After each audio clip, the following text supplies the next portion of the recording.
defeat Putin. For God's sake, this man cannot remain in power. We came, we saw, he died. We both agree that Assad needs to go.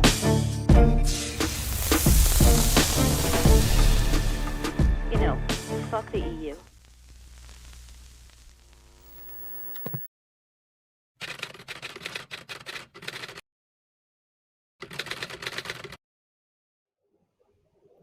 And yeah, we are live. Hello, Larry. How are you doing? I am here. How are you, Marcelo? I'm fine. I'm fine. All good. All right. Crazy week this week, as usual. It's becoming the introduction. Crazy week this week. We had Austin talking about ATACMS. We had Blinken in London. We have Biden to talk with Keir Starmer. We have a lot of people talking smack and very little things going on, as it looks to me. These ATACMS things, I find very interesting that Austin said that Ukraine has capabilities that goes beyond ATACMS. It's pretty much saying that they don't need it and they can do it, or am I wrong on that? Well, you're correct as far as what he said, but what he said, I don't think is accurate at all. It's not like Ukraine sitting there on a stockpile of medium-range, long-range missiles. I mean, if they were, they would have used them by now. They haven't. So they're heavily dependent upon Western supplied arms. And the West is no longer in a position to freely supply those arms because the manufacturing capabilities don't exist. This was foreseeable 2 years ago, but just nobody's taken any action to correct it. So it just... Yeah, what I find interesting is that, well, yeah, exactly. He said that doesn't sound right. But at the same time, it sounds to me like United States saying, well, you don't need us anymore. Thank you. Bye-bye. Closing the door or not. Yes and no. I mean, they're sending very mixed signals. So Blinken is in London today, meeting with Starmer and then with David Lammy, their foreign minister. I think they're partly trying to figure out, okay, what are we going to do next in Ukraine? They keep up, though, the public image is that they're committed to staying in Ukraine until the bitter end, or as long as it takes, which is another way of saying the bitter end. And the end is coming. I mean, you can't help but just look at what's taking place on the ground.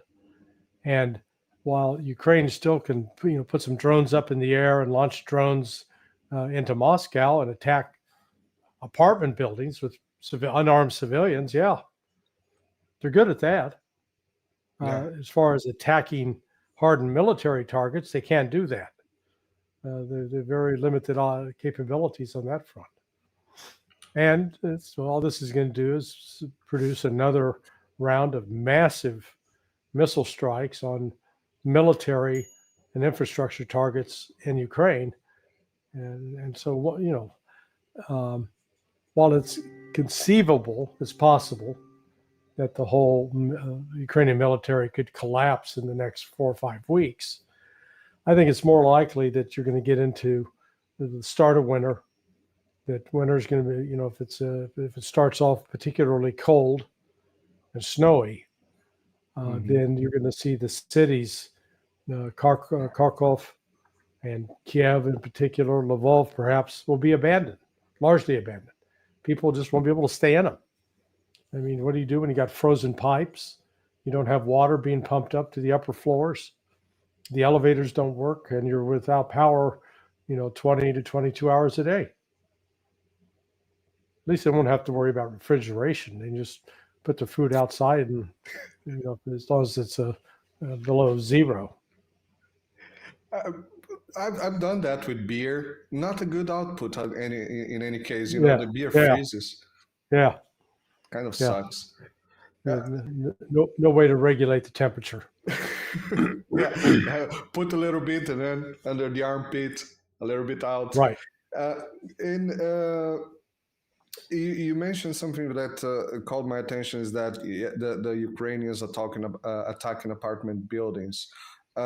We've seen these days a huge attack on what the Ukraine said it's a school. And they're not wrong. It is a school. It's just a military school where there have been some foreign trainers there. Right. And, please go ahead. I've been receiving weird messages here. They hit 40 people and then 700 people. Just yesterday, I guess, in the judge mentioned that Colonel McGregor actually said a figure about 700 people. Yeah, at Poltava. So at Poltava, exactly. The Poltava site, they estimate, McGregor's sources are telling him over 700. May be true. What we do know is what the Ministry of Defense from the Russian side is reporting every day over the last 2 months now, that average Ukrainian casualties are over 2,000. 2,300, 2,100. And you compare that against the Ukrainian losses reported by Russia a year ago this time, which hovered around 700. 700 was still a huge number. Just do the math. In a month, that's 21,000 dead and wounded. And if you continue at that pace, by the end of the year, that's 250,000 people dead and wounded. Well, after 2 years. Now when you're doing 2,000 plus a day, all of a sudden you're up to 60,000 killed and wounded in a month. And if that pace continues over the course of a year, that's almost 720,000. Almost 1 million in just 1 year alone. So that's why the attrition rate for Ukraine is it's off the charts. And so that's why they're relying upon these desperation moves. I guess they think if they can hit an apartment, it's going to cause the public support for Putin to evaporate. Maybe it could do that, but the assumption is that someone weaker or nicer or than Putin's going to take place. I mean, that's nuts. The people that would likely replace Putin would start nuking Europe. Okay? I mean, they're going to say, screw it, we're not going to mess around. They would escalate the situation dramatically, and we would be in a global catastrophe. Yeah. So it's just Ukraine they're lost, and they're in the final stages of grief. They can't figure out, they're in denial. They're still in denial. They haven't reached the acceptance stage. They're not even negotiating yet with God. Yeah. Yeah. No, it's I'm amazed because, well, one thing for me that's very clear, and it should be clear to everybody, that Zelensky is not throwing any cards there. He's not putting any cards on the table. He's just repeating whatever he's told to repeat.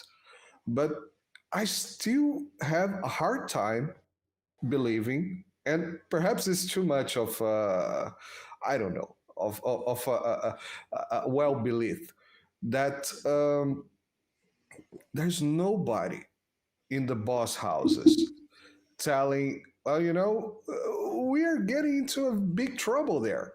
We cannot afford that. Do you understand what I mean? It's nobody in the United States is capable of looking at that and say, nobody, of course, you are, the judges, all the people that are talking against this. But no policymakers. That's what your point. Nobody that's in a political leadership position is making the public case that we need to be out of Ukraine. We need to work on a different level with trying to reconcile with Russia. Russia needs to be a partner, an ally, if not an enemy. Nobody's making that case that's in government. it's unbelievable to me. It's simply unbelievable. This thing. It's and I mean I'm not that far. In Brazil we see, well, of course there we are receiving orders from the same boss, but also nobody there is doing anything about, which is bringing Brazil to the table. Recently, we heard some news that Brazil and India are trying to press a little bit Russia into negotiations. That's kind of weird to me, to the point that everybody at BRICS at this point should be aware that it's unnegotiable unless there is some senses in the other side. Why do you think Brazil and India right now are pressing on that? I don't have a clue. No idea. And it doesn't matter. They're not really not in a position to pressure Russia.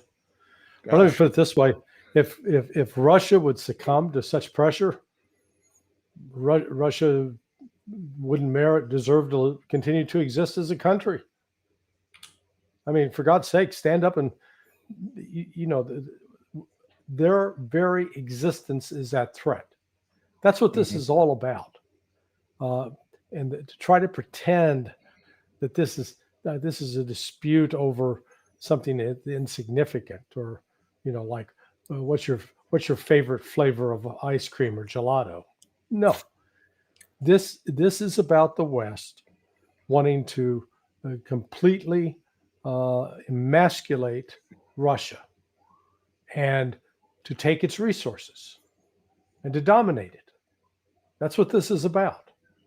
And to pretend otherwise is just idiotic. So, if Brazil and India indulge those fantasies, so be it. I would suggest that neither Lula nor Modi have the same kind of political support that Putin enjoys at home. Their political bases are much more fragile, much more unpredictable.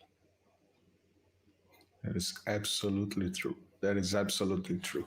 And thinking about the United States, Larry, we talked that before. I personally don't have any kind of hate toward the United States. The administration is something different, but the United States, the American people, do you think there is a saving point, a salvation? Because this was, as you perfectly mentioned, this from the beginning, this was existential for Russia. But it wasn't for the United States. But it's becoming. Or am I off track? No, I mean, look, the United States is going to have to suffer a crash.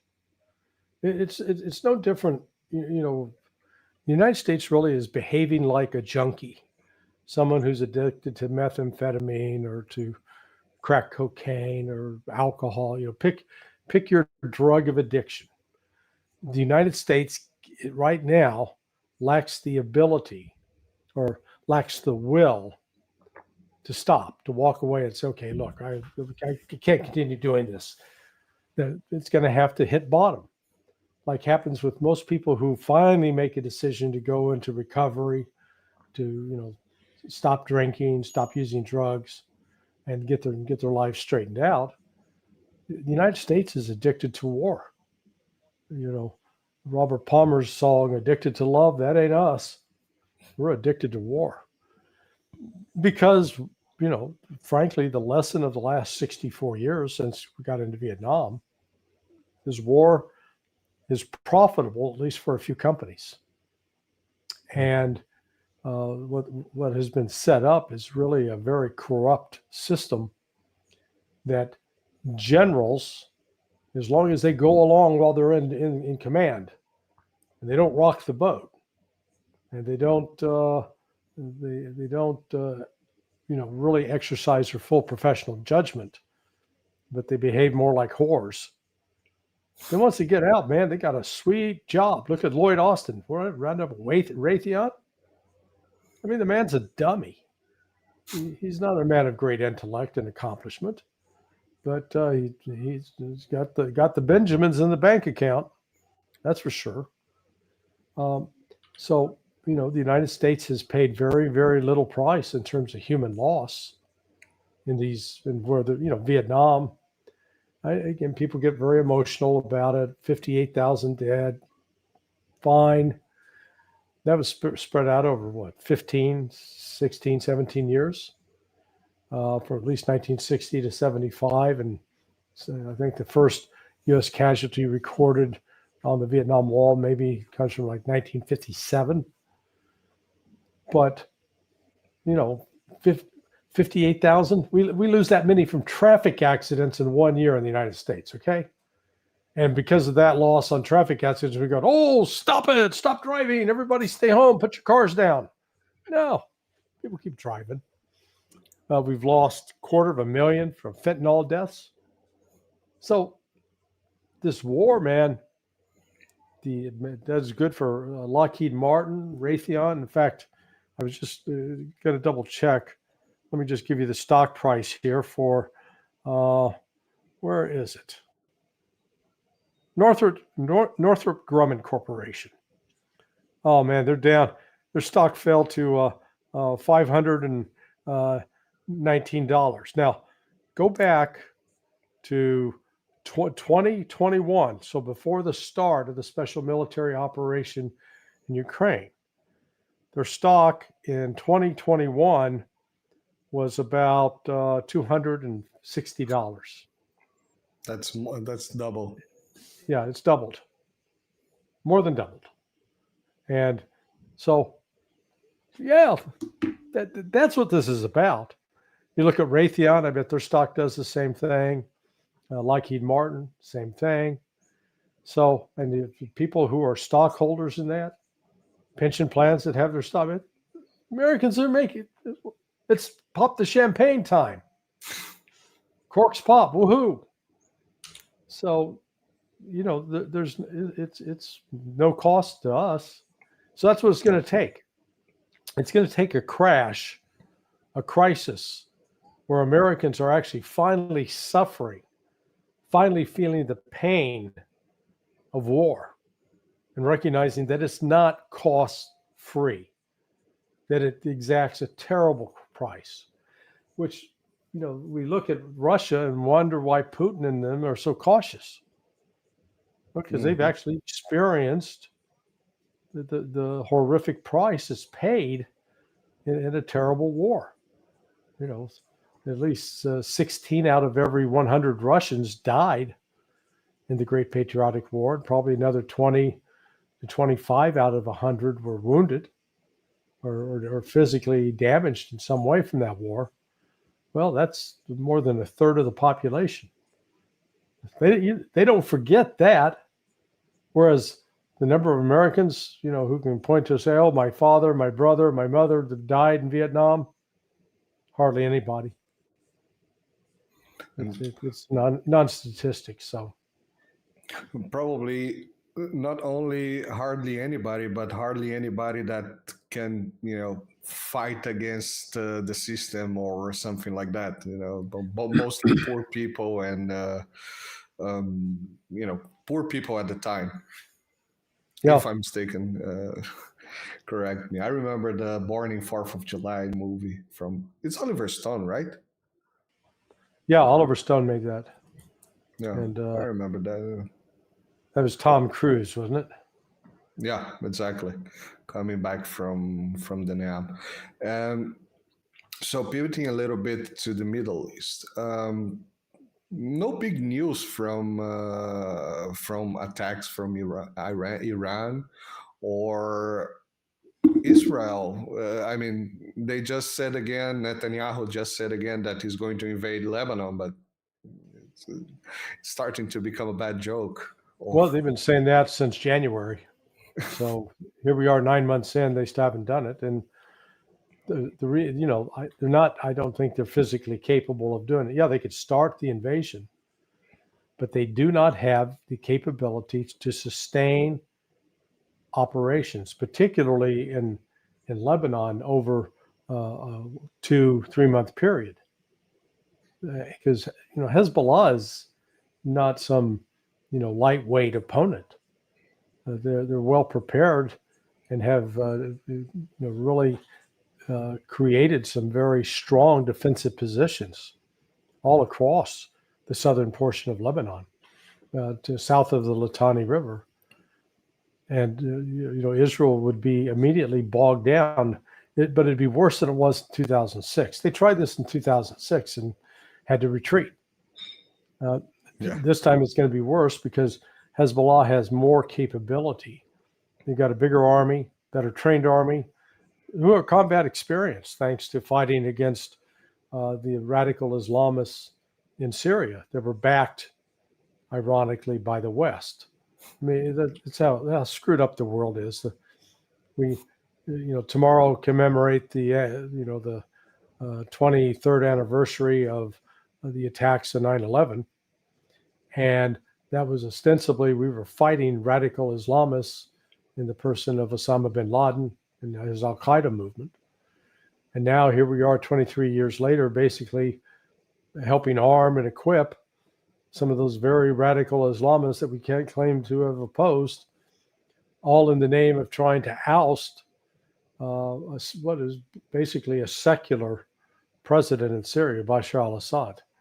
I mean, he's not he's not a devout religious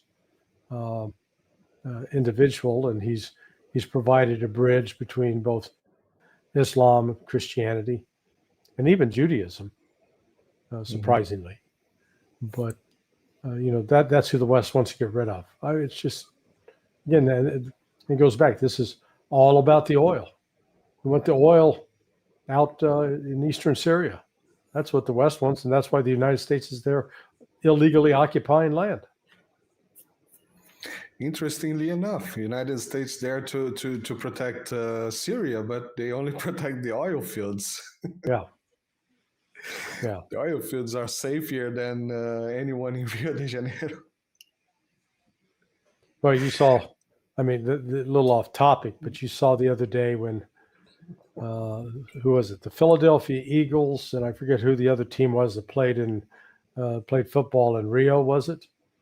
Or Sao Paulo? But it was a professional football game. Mm-hmm. And one of the players for the Eagles, before they left, was expressing fear. Yeah, I think it was in Rio, because he said, I'm afraid I'm going to get mugged or attacked in Rio. And then someone pointed out that the murder rate in Philadelphia is 4 times higher than it is in Rio. as bad as the crime problem may be in Rio, it's 4 times worse in Philadelphia. That's a data I had no idea, and I should start looking at that. Because that is extremely interesting data. Yeah, Philadelphia. Yeah. I remember watching movies and Hollywood and all that. I remember it was always portrayed as a very dangerous place. Like 80s New York was always presented as a very dangerous place. But then New York got well after a while. I don't know how it is now. I have friends. That's worse. Well, it's worse. It's gone back to what it was in the 70s and 80s. No, lots of and it's lack of enforcement. People that commit crimes are not held; they're released back into the public, and they continue to prey upon the weak. One of these days, the New Yorkers will finally get sick and tired of it, and will select somebody who will do what Rudy Giuliani did when he became mayor. You start arresting people that are carrying guns, get the guns off the streets, and people that are illegally carrying firearms, you lock them up and ensure that they're punished. As long as there's no consequences to be suffered for bad behavior, people keep behaving badly. Just like, if you're a parent and you allow your kids to do whatever the hell they want without any consequence, well, I don't want to ever hear you complaining that your kids are monsters, because, you made them monsters. Yeah. Failure to set boundaries and failure to discipline. Exactly. It's not so hard to understand. I don't know. I don't understand why the governments governments. I'm not pointing to the United States alone. I'm pointing to Europe as well, to Yeah, Brazil. yeah. I don't know why governments are following this line of. I barely can say that there is no punishment in Brazil. It's just that there is no continuous correction, because it's very easy to get locked down in Brazil, but there is no investment in the favelas, for example, to bring this. So we have Lucas Leroy here in the channel. He's from Rio de Janeiro as well, and he always says that before the president should care about what's happening in Russia, he should just take control of West Zone of Rio de Janeiro. Yeah. For a beginning. Yeah, I mean, the favelas, they are, they're like their own fortresses. Yeah. They're independent of civil authority, so they're gang run and controlled. I think that's really where the West. I think that's where the United States is headed. That there will be pockets of security and big swaths of chaos. Florida will be okay here because people carry guns. Yeah, the odds that you're going to come face to face with somebody that's carrying a firearm is high, and so. But then you have your own as well. Yeah, the bad guys don't want to risk that. Yeah. I remember once I read an article. It's been a long time, so I don't remember properly. That said that one of the most efficient alarm system for a house was the plate that said "bad dog." Just because people, there is a bad dog there, even if it's a pincher or a chihuahua. But people just by looking at that say, next door, no dogs. Let's get that one. Yeah, well, I'm helped. I got 2 Rottweilers, and when they bark, they shake. Literally the doors shake. Okay, so I've heard a couple of times. Yeah. So they're that's the early warning system. Excellent early warning system, Rottweiler. That's nice. But there are 100. They're each about 65 kilos. Jeez. So they're big dogs. My wife was 65 kilos. Yeah. I'm not calling your wife a dog though, man. No, neither do I. Otherwise, she'll bark on me. So Larry, I had one thing that I wanted to. So basically, that was more or less what I had to ask about the world, what's going on around the world now. One thing that just passed through my mind was the situation where Russia sent some air defense systems to Iran, and Iran sent some missiles to Russia. Is this just here you go, some change for that, and we're cool, or is there any strategic difference for Russia? Iran, for sure, it will. Well, make some no, difference. I mean, for Iran, it's a chance to actually have their weapon systems tested in combat. So they get C8. It's one thing to design it and test it on a range. Another thing to put it out there in actual combat conditions, see if it works. So, the Russians are happy to oblige. I'm sure they're doing the same with some North Korean missiles as well. Iran has also, I think, supplied Russia with drones. The Shahid drone was, as I recall, is modeled after a CIA drone that Iran was able to capture, 10, 12 years ago. So they reverse engineered it. And then they've continued to do advances and upgrades. So what you have is now effectively you have a military alliance between Russia and Iran that, it's mutually beneficial. The Iranians, have been, they were vowing that they're going to retaliate for the murder of Ismail Hania. It's 2 months ago now. Yeah. And the U.S. has deployed a naval two air carrier task force groups and a whole bunch of other ships and a bunch of air assets. I'm not sure if they're squadrons or wings, but they've got F-16s, F-35s, F-22s, the whole panoply, all ready to stop Iran when Iran attacks. They're waiting and waiting, and they're in this heightened state of preparation, and nothing's happening. So it was just over the weekend, the word came out that they were telling Israel, okay, we can't stay here forever. We're going to have to send these folks back home. Christmas is coming, Thanksgiving, they got to be able to go home and leave. The current head of Central Command, a general named Kurilla, I must have run across him when he was a young captain, back in the 90s, a young major. But he's now the commanding general of CENTCOM. He's over in Israel talking about it, talking to the Israelis. And I think one of the subjects is, hey, you got this window. If you're going to do anything, this is your window, because we're not going to be able to stay here much longer. So the whole, frankly, the ships that are put on that kind of alert status, their readiness deteriorates over time. It doesn't get better. So you've got that going on, but Israel itself is weakening militarily. It's not getting stronger. The toll of this war in Gaza, and then continuing to carry out new attacks now in the West Bank, it does take a toll on men and equipment.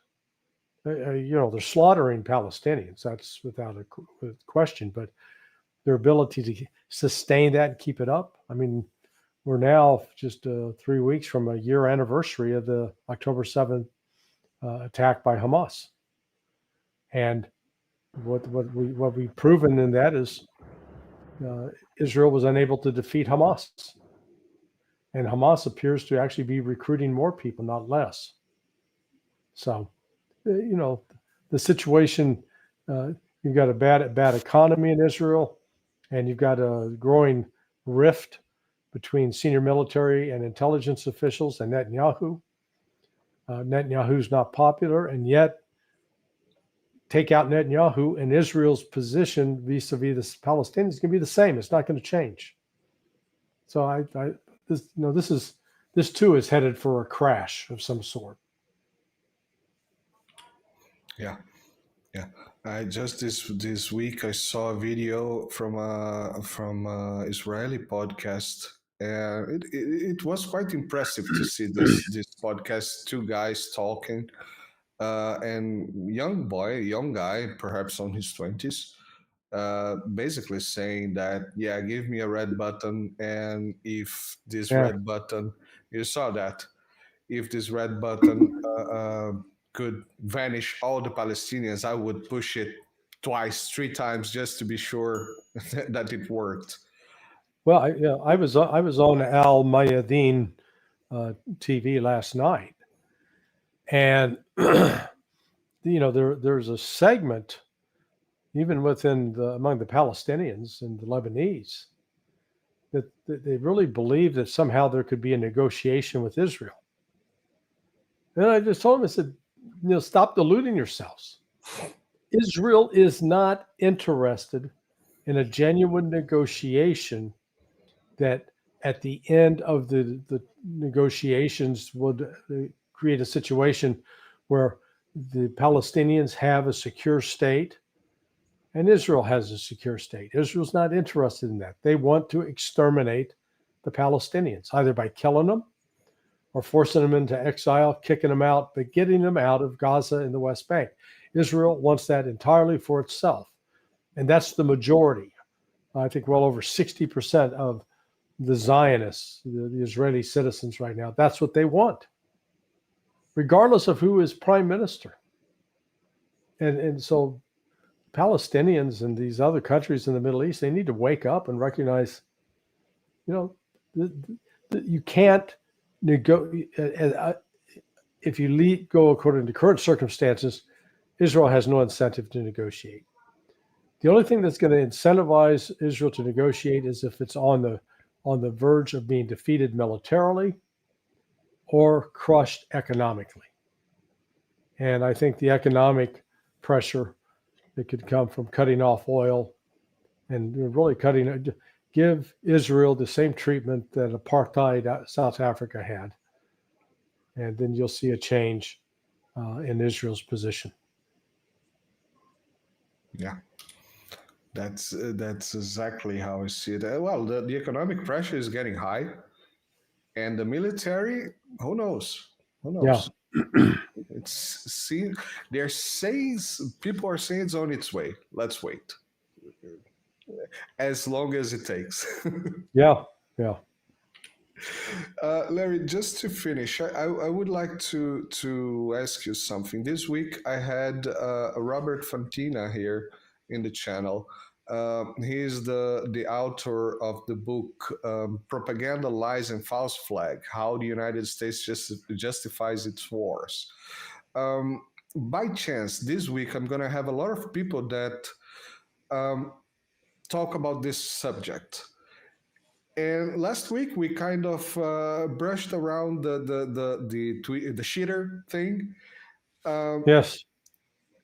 I would like to understand at least the basics of how the intelligence community of the United States thinks and pushes the narratives. We just saw yesterday as well, or the day before it, the CIA, Bill Burns, together with the MI6 counterpart, talking about narratives, and it's weird. It's weird language to me from a head of CIA or something like that. So how does the intelligence creates these things, and what is the goal on the people's mind? How is the modus operandi of things? It's called tethering an elephant with a piece of string. And so what do you mean by that?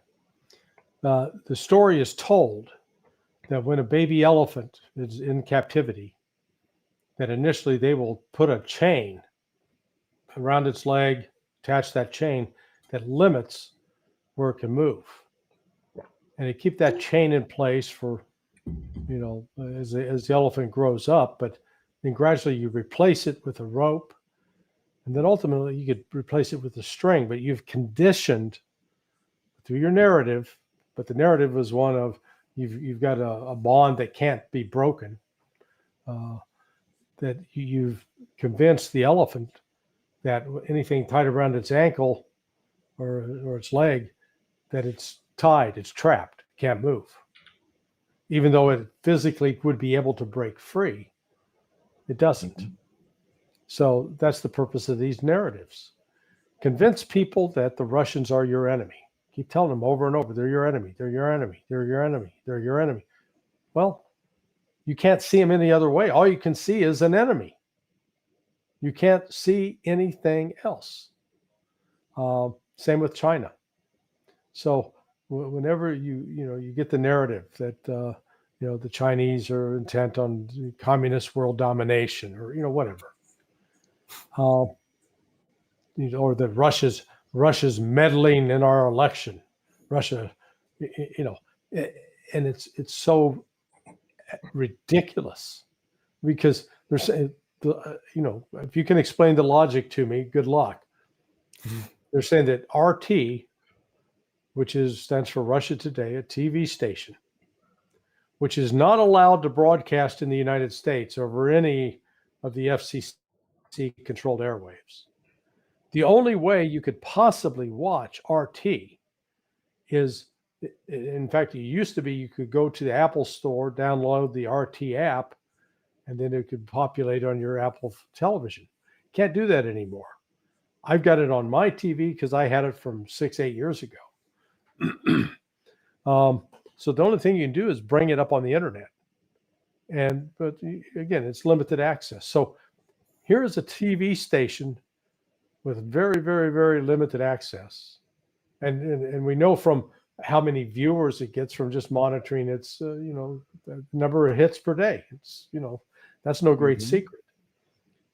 That it's controlling who's going to be president of the United States. I mean, my God, what power those Russians have. I mean, look, it's just, it's ridiculous. It's completely absurd. And yet they sell that bullshit. Here you had the Attorney General and the director of the FBI sitting there side by side, Twiddledee and Twiddledummer, and making this nonsensical case about Russian interference when those two guys head up organizations that actually did and continue to interfere in the domestic politics in the election, and they get away with it. And so, yeah, I've likened it to, the woman who owns the largest whorehouse in New York City is holding a press conference to complain about teenagers having sex in the back of their cars. Please. That it's really amazing to see. Yeah. And it amazes me, and I'm telling that from the side of the idiot, because I've been an idiot once and I believe the bullshit. Yeah. And well, that's the power of the propaganda. If you present the message enough times and do it in a sophisticated way, man, you can really fool people. And and the essence of good propaganda is there's always a kernel of truth.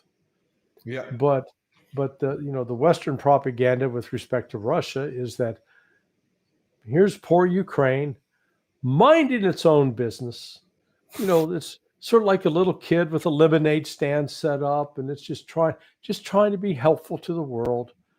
And those damn Russians came and attacked him and knocked over the lemonade stand, unprovoked. Well, that's not what happened.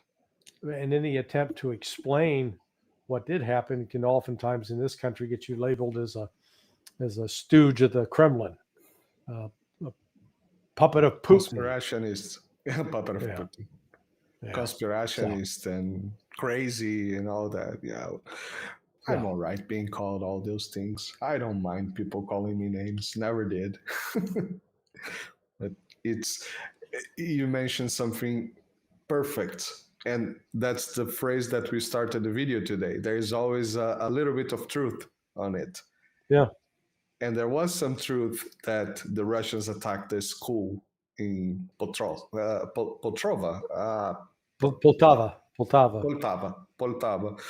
It was just a military school, but it was a school nonetheless. Yeah, well, they killed a bunch of soldiers who were learning how to operate drones and electronic warfare systems, and killing them it further weakens the Ukrainian military effort.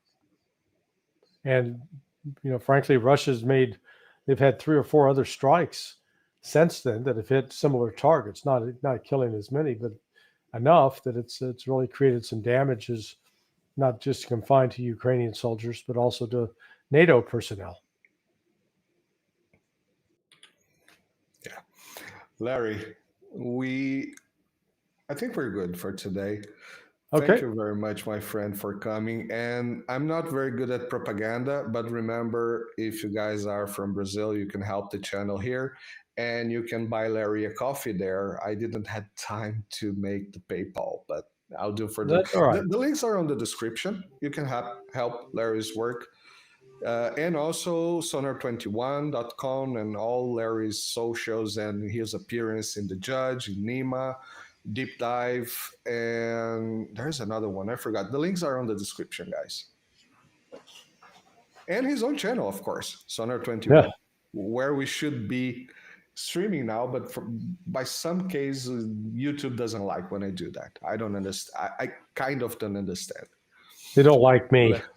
Yeah, definitely they don't like you. Hopefully they don't make a connection yet. Well, yeah. So, all right. They pay me a penny for the views anyway, so if they demonetize my channel, who cares? Buy us a coffee. Larry, thank you very much, my friend. See you next week. All right, Marcelo. Hey, in regards to your wife too, hope she get feeling better. Thank you very much. She's all right. See you guys. Bye-bye. I'm out here. Bye. Ciao.